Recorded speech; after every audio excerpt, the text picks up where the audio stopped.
Seems like there is the anticipation that Major League Baseball will experience a work stoppage following the conclusion of this baseball season. But should they? In many ways, the business of baseball seems like it is on the rise over the past couple years, but there is a need to do more to make the league sustainable and more competitive overall. Or at least that is the message that the recent coverage of proposed changes seem to be making. Major League Baseball Commissioner Rob Manfred is proposing bold changes, and the union may not like it. As we mentioned before, the Major League Baseball Players Association has been recently rocked by some scandals and investigations, situations that created the need to find new leadership not that long ago as they head into another showdown with the league over the renewal of the collective bargaining agreement. Baseball is the only league right now without a strong salary cap or salary control that other American professional sports have put in place. That is largely because baseball players have traditionally had a very influential union that effectively fought off changes over the years. But the last couple of agreements have been more league-friendly, as the landscape was dire during the last negotiations. This time is much different. People have flocked back to America's past time as changes in playoff structure and the length of games have made it more palatable to the casual fan. There is great excitement with a number of stars performing night in and night out throughout the league, not just in select large markets.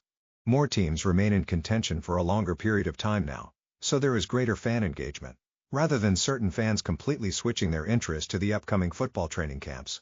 Now, baseball is able to retain its influence and fan engagement, but still many issues to address, like how to deal with the television revenue issues as regional networks crumble. At some point, there may be a need for baseball to consider a national television approach, which may be a challenge as baseball is the only sport that is played every day. Having a national approach may help with leveling the playing field and allowing small market teams the ability to compete with the coastal giants that dominate payroll. And the recently released ideas for changes to the collective bargaining agreement seem to be aimed at doing just that. First, we saw the idea of instituting a hard salary cap, which you could imagine was probably met with great anger by the union. But the proposal also included a salary floor, which may help push more teams to be able to bid on players and dole out large contracts.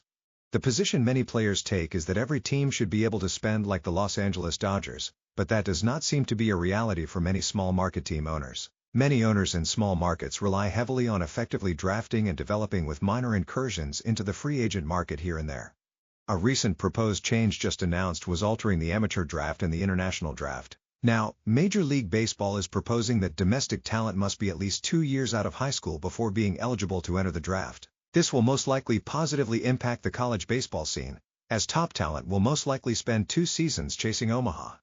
As college baseball programs are now showing greater ability to develop talent than some farm teams, there seemingly is a push to make college be to baseball what it is to the National Football League and the National Basketball Association. But the league is not looking to cut the size of minor league baseball at this moment.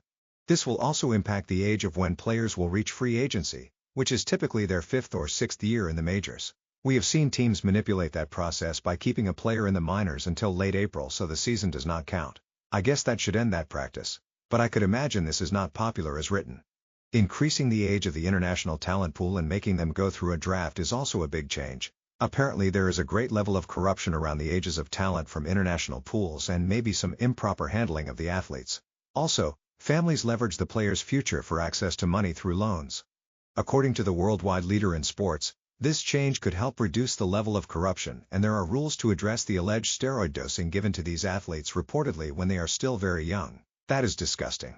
Exploiting these children is despicable, and the fact that their families are willing to do it for a payday is equally as bad. As I said before, I believe baseball will need some form of wage control that is similar to what other leagues have implemented. For many teams, there is no way they would be ever able to cover a contract like what Shohei received or what other players received, but they should be spending more than they are now. Many teams are accused of just pocketing revenue sharing. If baseball moves towards a more nationalized television structure, either with traditional broadcast media or streaming, then it should have more stable revenues for all its franchises. This may be easier said than done. Basketball ended regional television in favor of a completely centralized approach. But unlike basketball, baseball has local broadcasts that define the brands. Unless the approach is simply connecting the local production to a national network, it could be harmful. That said, the Fox Game of the Week is something worth watching, but local broadcasts are usually more exciting and insightful. Change is never easy, but it can be necessary when justified. I do not think baseball is simply changing for the sake of doing something different. They are adapting when the future need is pretty obvious. The league cannot return to becoming coastal giants with large television markets dominating the competition. It is not a problem now, but one can see how it may become one in the future. One major proposal also made was allowing teams to trade draft picks from the current draft, which could also be very impactful.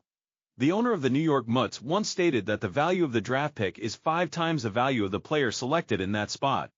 Limiting to the current season could be very helpful. We do not want it to be basketball where no one knows who owns the picks.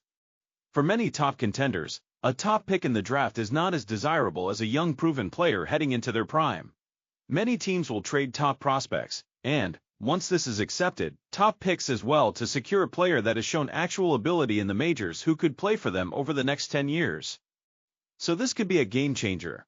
For small market teams, this could help them get depth across their roster and the ability to compete on a regular basis.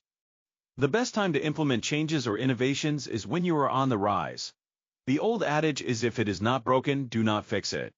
But you can always make something better, and if done when it is not a crisis, you can really do your homework and implement effective change. Not flippant ideas that are based on emotion, not reason. In many ways, the league proposed a reasonable initial offer. And the union cannot just sit there with their arms crossed rejecting it without a reasonable counter. There is a need for greater parity and the ability for teams to spread the talent. And having more than one real bidder can actually help the players. May drive up the salaries for true stars. Many true fans of our great sport cannot be satisfied watching players do financial gymnastics to fit themselves on the Los Angeles Dodgers. These changes could help make many teams in the Midwest competitive again.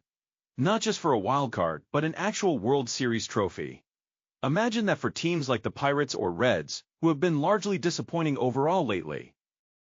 Baseball is the most traditionalist sport in American professional sports, and their desire to change is hampered by well-paid players who worry that astronomically bloated contracts may go the way of the Dough.